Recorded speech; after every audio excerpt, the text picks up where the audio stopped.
Во една неодамнешна анализа објавена ексклузивно на медиумската платформа на Цивил, го изнесовте тврдењето дека нашата земја веќе е станата прокси држава на Балканот. Руска прокси држава на Балканот.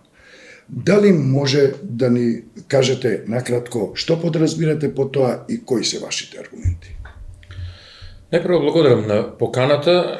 Секогаш е задоволство да може да се дискутира на вакви научни пред се теми, но и теми значајни за општеството. Бидејќи дадов едно пошироко образложение во научниот есеј кој вие го објавивте по прашање на тоа како изгледат руската хибридна војна на Балканот, односно кон Македонија, во тој контекст кратко кажав дека до таму е Македонија дојдена да е ослабена, што всушност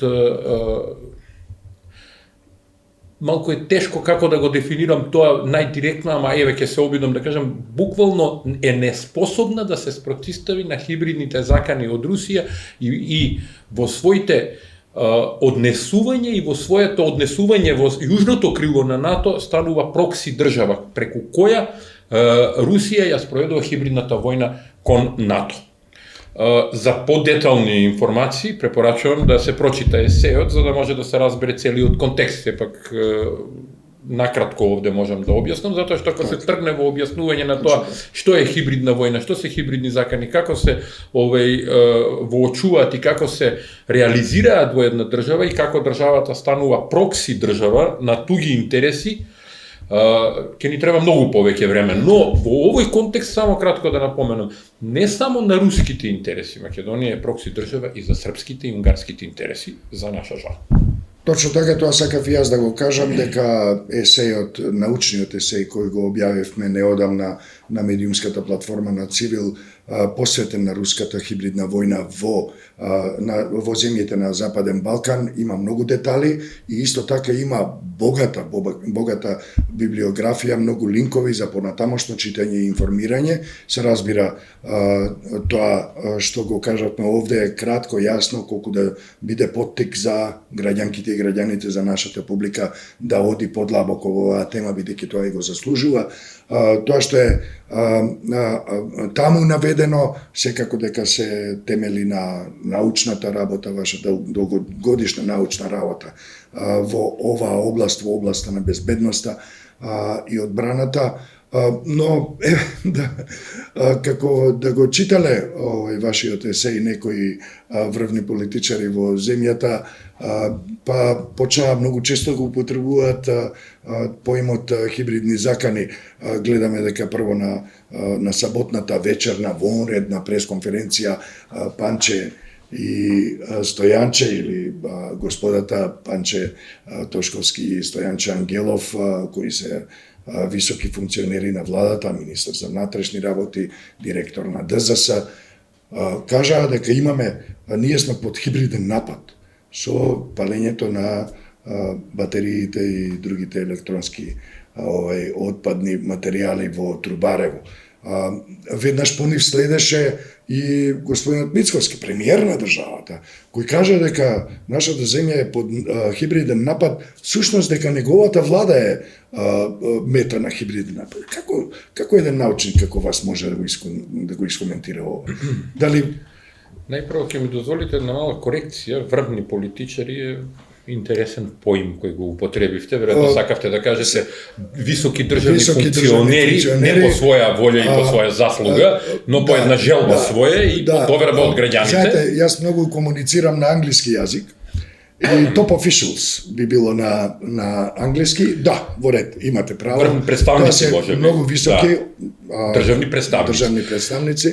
За жал, тие високи државни представници покажаа дека не знаат. И јас тоа кога би полагале кај мене, сите би требале да паднат на основата на предметот полемологија, бидејќи познавањето на тоа што се хибридни закани, односно што представува војната како теорија и војната и вооружената борба како пракса во рамките на војната и хибридната војна како дел од доктрините на војување, тие не би знаеле да одговорат ни на нивото на еден просечен студент во прва година во втор семестар. И мене ми е жал за таа констатација, може да се лутат на тоа, но јас од мојата позиција на универзитетски професор во одбраната, јас тоа јасно можам да им го кажам и единствено што во моментот можам да препознаам низ нивната перцепција и изјавите кои ги дават е политичка злоупотреба на еден збор хибриден напад. Дури тука ќе потенцирам дека изјавата дека хибриден напад се врши на влада е многу интересно, бидејќи тоа е политичката мотивација. Значи, тука нема загриженост за сигурноста на државата. И внимавајте, не употребувам термин безбедност, употребувам термин сигурност. Бидејќи и јас, разлика, и вие, и целото општество, и граѓаните наши, гледачите на интервјуто, сите се под прашањето на сигурност во разни аспекти. Да, ние сме загрозени во однос на нашата здравствена сигурност поради палење на ѓубриштата. Не би ги нарекол ни депонии, бидејќи за да имате депонија или имате фабрика за преработка на отпадни материјали, треба да имате селекција на материјали и управување со отпад. И за тоа има луѓе стручни во државата кои знаат како тоа се прави, но очигледно некому тоа не му одговара да се прави. И тука се поставува едно друго прашање. Прво, дали државата има капацитет да спроведува закон, па да ние знаеме зошто се случиле тие пожари, како во Трубарево, така и веќе 15-20 дена ни се случуваат пожари во Дрисла и во Вардариште. Предходно шумските пожари. Зошто досега, тоа е веќе друго прашање исто така, но има врска со превенцијата. Тие господин Стојанче ги стави под ист чадор, рече дека земјата е под хибридни напади со шумските пожари, серија шумски пожари, дека се всушност хибриден напад.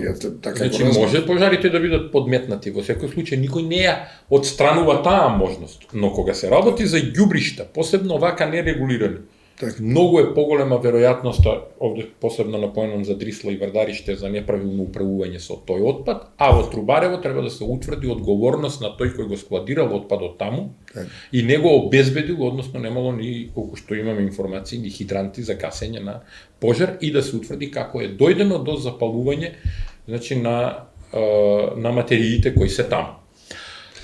Како го толкувате ова квалификување на овие пожари, овие токму на тоа сакав да се надоврзам. Како го квалификувате сега? Тоа што тие се владат на хибридни напади? Значи прво се работи за освен незнаење.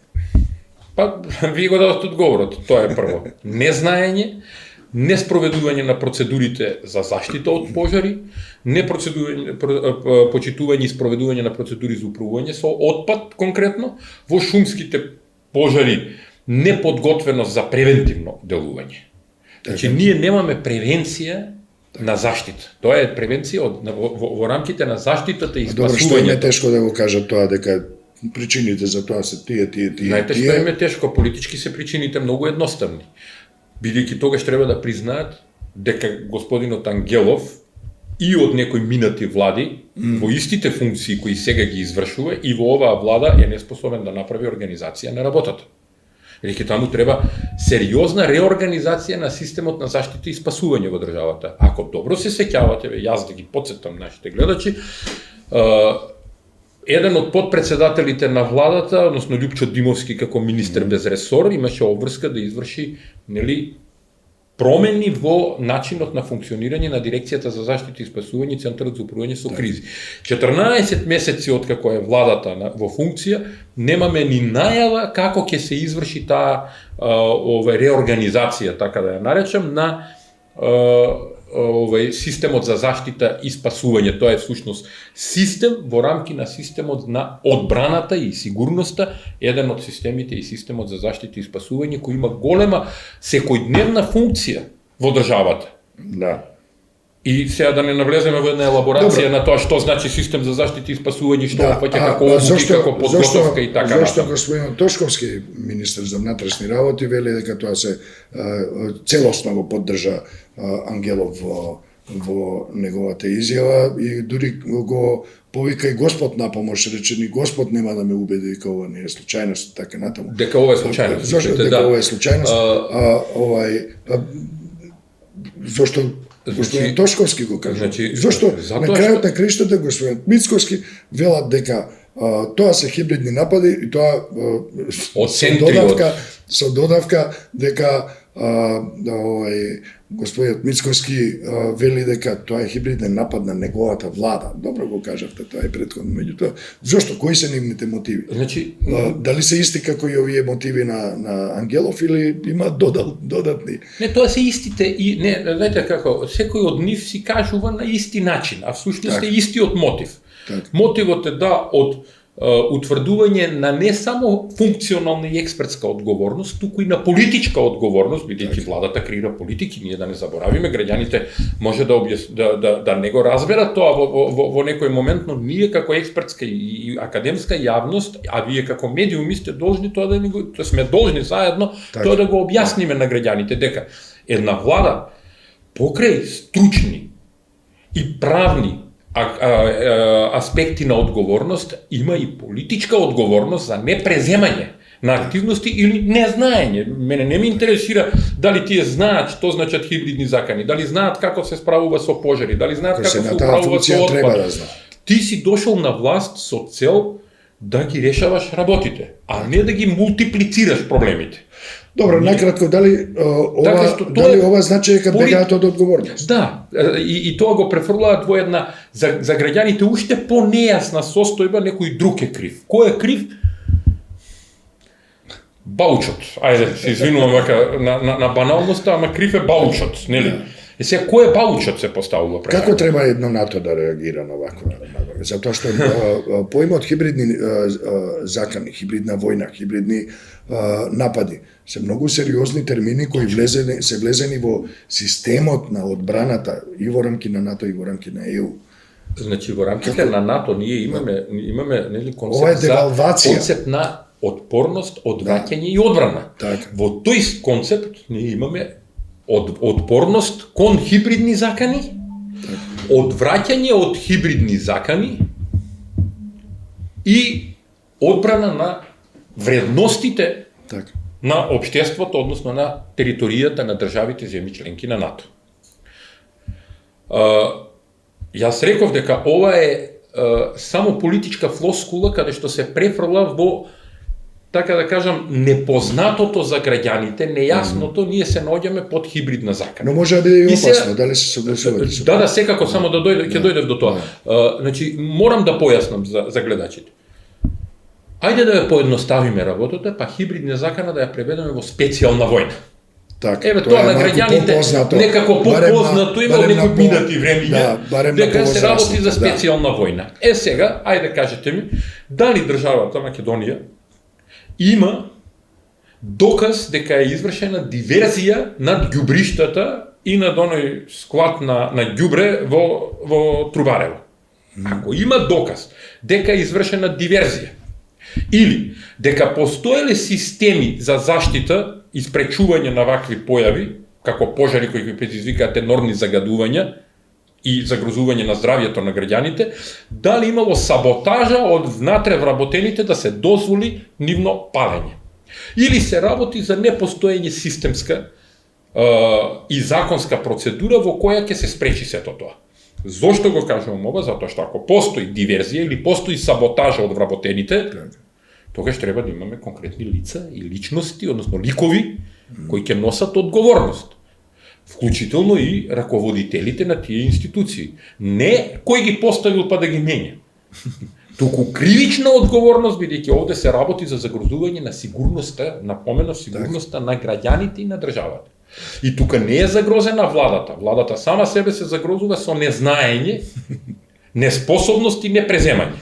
И јас тука не можам да им помогнам кога ниту сакаат да прашаат, ниту сакаат да се интересираат. И се што прават во пиар цели. Токму тоа е причината, пиарот е причината за зборување за хибридни закани, односно хибриден напад, за да се сведе во магловита состојба целата оваа неспособност и вина, да не се носи политичка одговорност. Во ниеден случај. А самиот пример на Стојанчев ви го кажав каков е. Примерот на министерот за внатрешни работи Тошковски има криминалистичка постапка по однос на екоцид. Тоа е екоцид, еколошки криминал е во прашање. Има криминалистичка постапка. Има известување од А на Б дека имаат информации за извршени напади. Не слушнавме ништо. Не слушнавме за Ако имало нешто такво предходно, значи пак владата е виновна што не презела активност по предиктивен документ на А на Б. За дента кога се случи пожарот во Трубарево, вие кажете дека се работи за хибриден напад, од каде би таа информација итно. Тогаш ајде го повикаме директорот на АНБ на одговорност зошто навреме не информирал за можни хибридни напади. Дали овде има работа и за председателката на државата? Јас сметам дека има, со самата најава треба да свика Совет за безбедност и да побара информации за тоа што се случува, а не премиерот да тврди ние ќе се бориме и ќе победиме. Сега тука се надоврзува едно второ прашање. Кого треба да победиме? Ние не добивме информација. Кој е? Значи, ако знаеш од каде доаѓа хибридниот напад, идентификувај го. Кажи ни го тоа. На нас, како граѓани, треба да знаеме, за да бидеме подготвени за отпорност и одбрана. Кога веќе ти како држава не правиш модел на одвраќање од хибридни закани. И сега, дали ти, ова се прашање до премиерот кој треба да ги одговори, дали хибридните закани се од страна на Русија, од страна на Србија, или се хибридните закани од нашите други соседи кои се земи членки на НАТО со исклучок на Косово, каде што има НАТО трупи. Тоа се сериозни прашања. Добро прашање. Тоа се логични прашања, господине Драла, затоа што ако ние како граѓани знаеме од каде доаѓа хибридниот напад, ние ќе преземеме мерки да бидеме отпорни и да утре не веруваме на продолжението на хибридниот напад, бидејќи како ќе продолжи хибридниот напад? Ако се појавил со диверзија или саботажа на загрозување на животната средина и здравјето на граѓаните, следното што треба да го очекуваме, тој хибриден напад да биде покриен со дезинформација од истите тие центри од надвор. Сега, бидејќи центрите од надвор не сака Мицкоски да ги каже, дали ќе ги каже центрите од внатре. За надвор страф му е, многу се некои силни, нели, па ќе му предизвикаат проблем, да видиме дали ќе ги каже внатрешните центри. Или тоа ќе биде се во доменот на предизборните пресметки со политичките противници. Што е крајно нечесно во однос на нас како граѓани, треба да знаеме што ни се случува во државата. Кои политички наративи и предизвици доминираат во овој период пред локалните избори и дали тие повеќе се фокусираат на локални прашања, како бидејќи тоа би било соодветно на локалните избори, или повеќе се фокусираат овие политички наративи на национални прашања, на геополитички прашања, едноставно во рамките на тоа и националистички наративи и така натаму. Како ќе оцените воопшто оваа атмосфера? Прашањето ви е логичен след на претходното прашање, бидејќи кога зборувате за хибридни закани и центри надвор и внатре, во ек на предизборие, иако се работи за локални избори, вие всушност ги мешате геополитичките, регионалните, меѓународните прашања и прашањата за Македонија со внатрешните, односно локалните прашања. И тука да расчистиме една работа.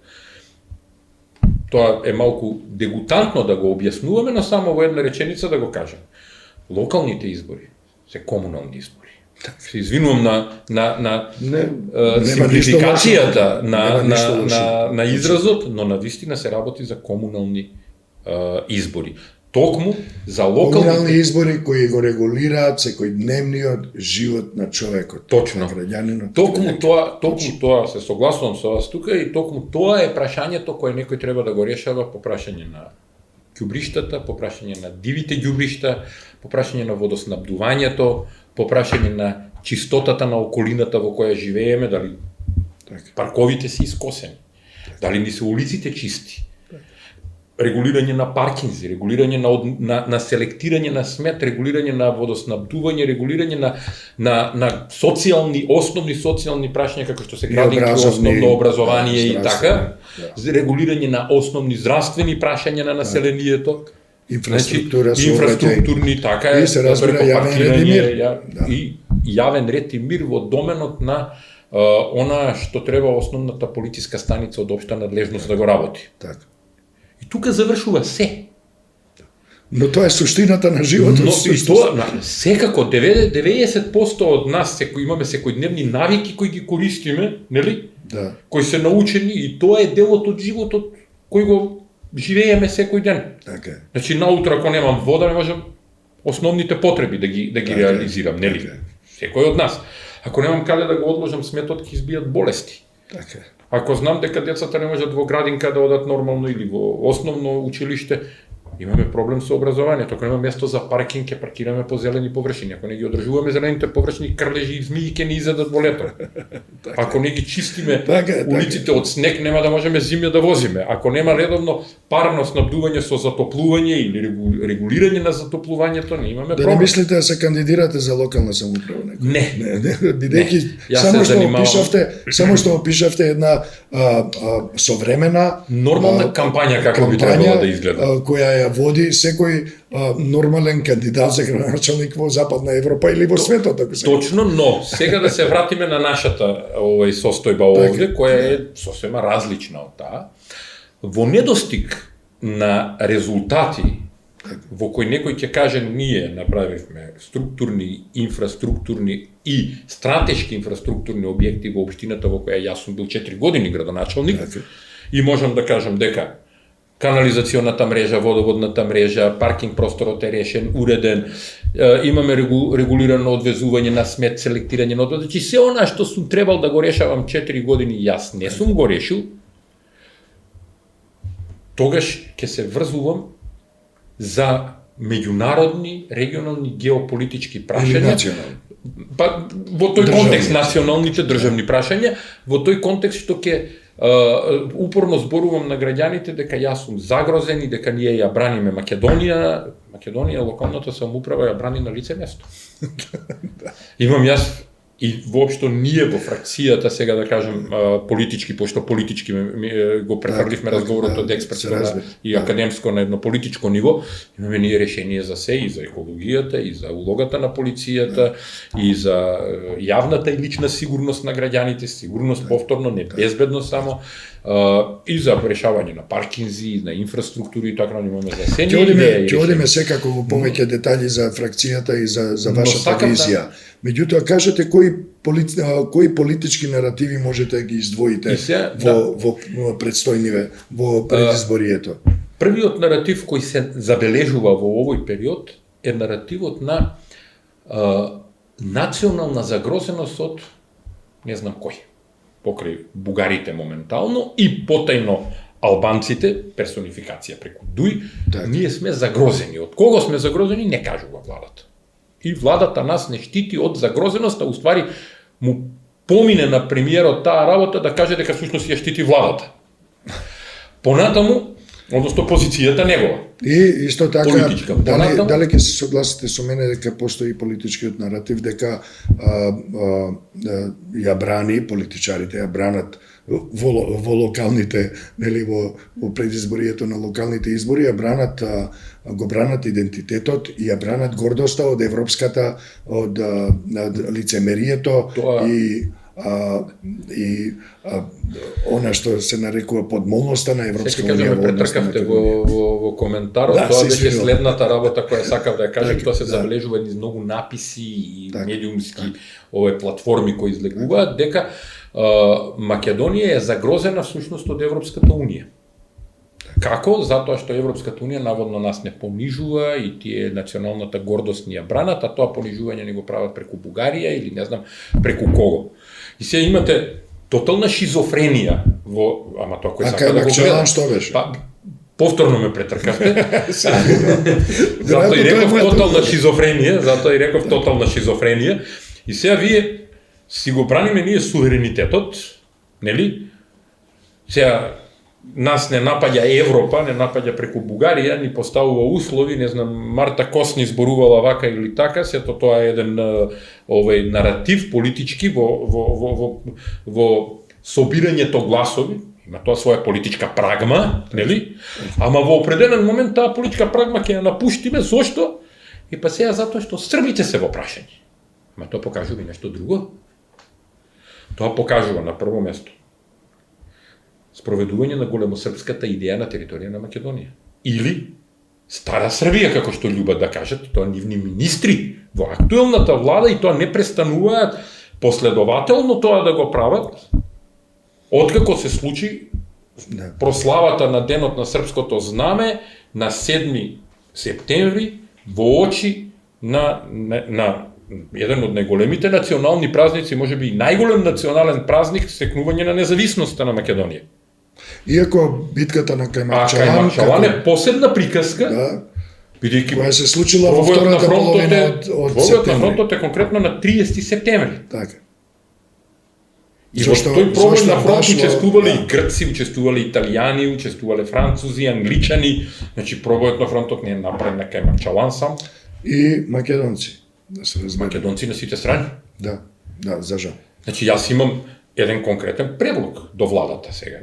Значи неколку прашања поставивме до Мицкоски, и конкретен предлог. А да вие побарате од србите да ви достават список на војници по потекло од Македонија кои биле мобилизирани или се затекнале на отслужување на воен рок во 1914 година како дел од окупираната македонска територија од од кралството Србија во тоа време и во Вардарскиот полк, односно подоцна Вардарската дивизија и во другите единици на српската војска биле ангажирани во Првата световна војна, односно колкумина од нив загинале, каде имаат тие списоци, не може да се правдаат дека ги немаат списоците, како што и Бугарија има списоци во 11-та македонска доброволна дивизија, колку македонци биле само во таа и колку македонци биле во други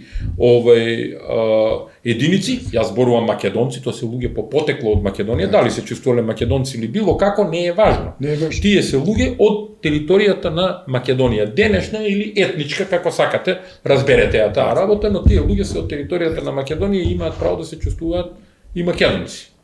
Без разлика на нивната етничка географска Македонија и етничко потекло нивно. Се извинувам, лапсус, не мислев на етничка Македонија, мислев на географска Македонија.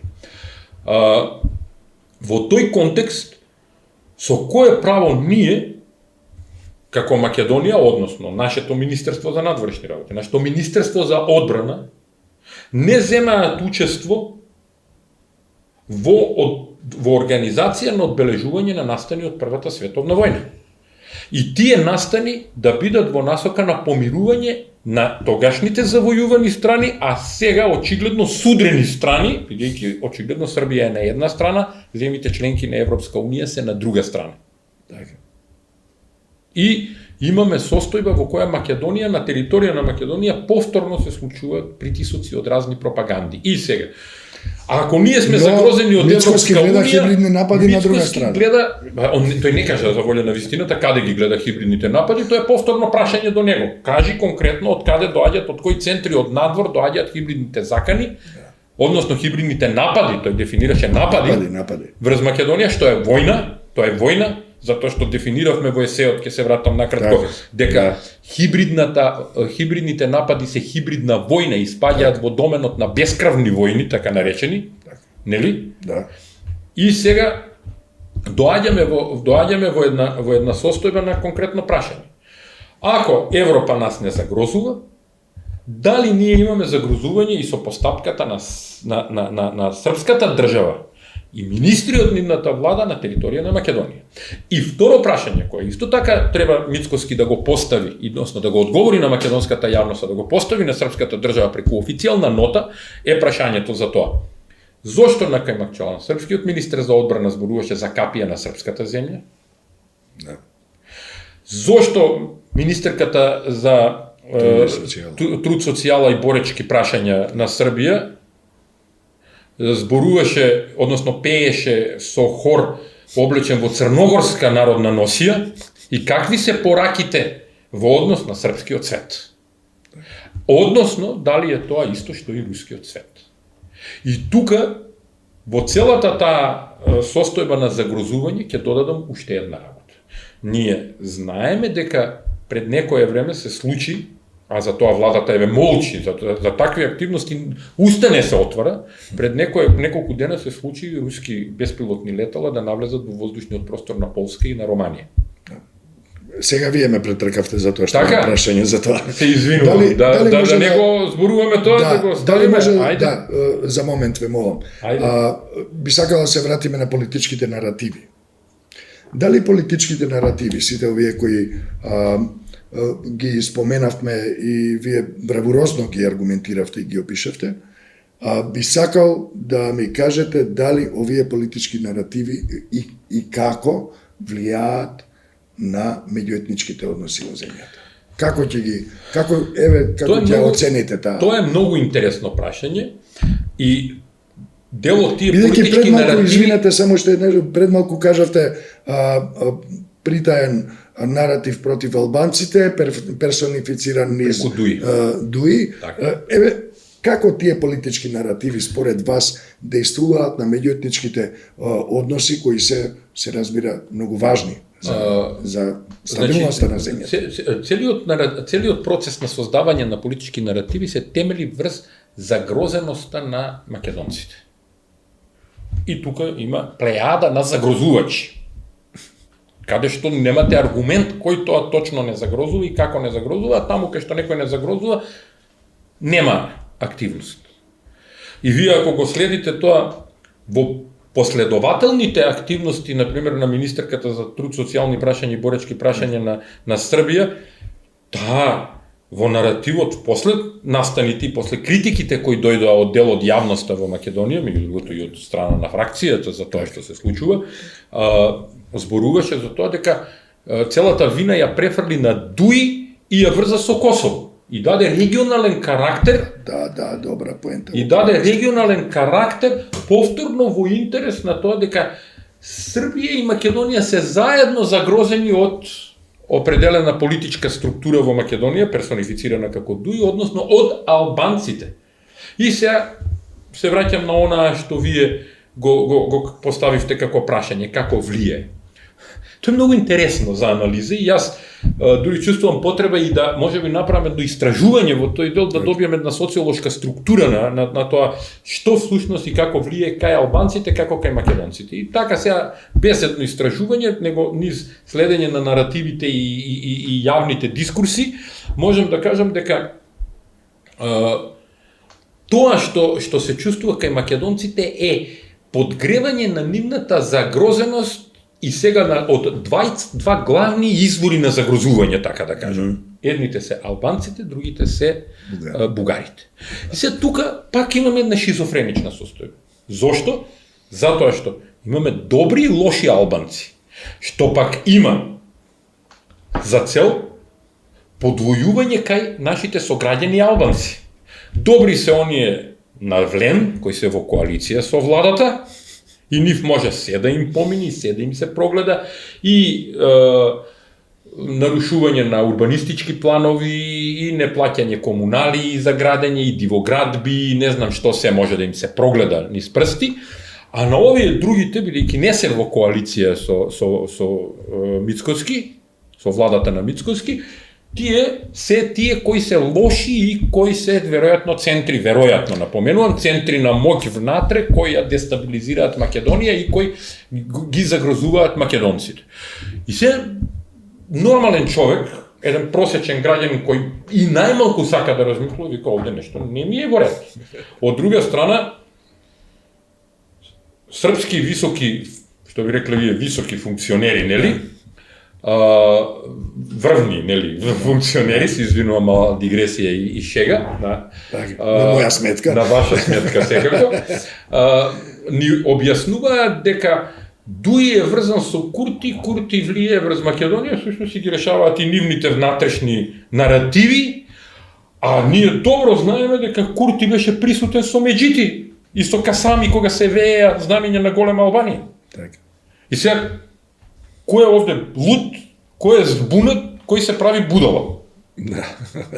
Значи, тоа се сериозни прашања кои треба да си ги постави секој наш сограѓанин сам пред себе, без разлика на етничката припадност. И сега, после ова... И како може да влијаат тие политички наративи? Да, сега ќе дојдеме до тоа. После сево ова што јас сега го кажувам, јас очекувам, например, Стојковиќ да излезе и да каже дека србите се чувствуваат загрозени, бидејќи Оливер или не знам кој се во државата укажува на тоа дека е направен преседан во кој е навредена македонската државност со прославата на денот на српското знаме и пробојот на македонскиот фронт, историскиот македонскиот фронт, не е Солунски фронт. Така, да. Точно на 7 септември, дека тоа не е намерна провокација да ни покажат колку сме зависно независни, нели? Од Белград. И во тој наратив влијанијата се повеќе слојни. Од создавање конфузија во општеството, конфузност кај секој наш граѓанин лично, да не знае кај да се сврти и буквално немајки можеби доволно сознание, немајки доволно можности да изврши длабинска анализа на себе, ова што ние сега го зборуваме, да дојде во состојба на апатија. Некому веројатно му одговора да создаде апатија во македонското општество за утврдување на неспособност на македонскиот народ и македонската нација. Македонскиот народ го спомнав прв затоа што е најголеми носител на македонската нација, инаку дел од македонската нација сте и вие и јас и сите граѓани на Македонија, односно наша колективна неспособност да имаме држава. И тоа свесно, несвесно, намерно, ненамерно нам ни го прават политичките, односно јас ги нарекувам политиканските елити Дали може да во предизвика Македонија. тензии и загрожување на стабилност? Не, видете се, знаете како, секако ќе предизвика тензии, но тие тензии нема да одат до можеби се уште нема такви сигнали дека ќе одат до ниво на отворен конфликт или да бидат тригер за некој нов етнополитички конфликт, насилен етнополитички конфликт или да активираат спирала на насилство. И тука има улога ДУИ, која засега покажува длабока смиреност во тој дел и не ги крева тензиите, дури понекогаш имам чувство дека Влен повеќе ги крева тензиите и дека како задача му е тоа, да повремено ги крева тензиите, но генерално гледам дека се обидуваат да ја држат смирена состојбата, но овој наратив ќе се засилува во предизборието, ако го зборуваме контекстот на предизборието, ќе се засилува во предизборието со опасност да постојат моменти во поедини општини каде што е сериозно конфронтирана политичката состојба и наелектризирана дури и помеѓу нашите сограѓани албанци и во македонските партии на етничките албанци од Македонија, кај што ќе дојде до нивни пресметки. Во тој дел има еден друг елемент кој најчесто вака кога зборуваме го забораваме, а тоа е криминалните банди, криминалните интереси и нивната улога во поттикнување на етнополитичките конфликти.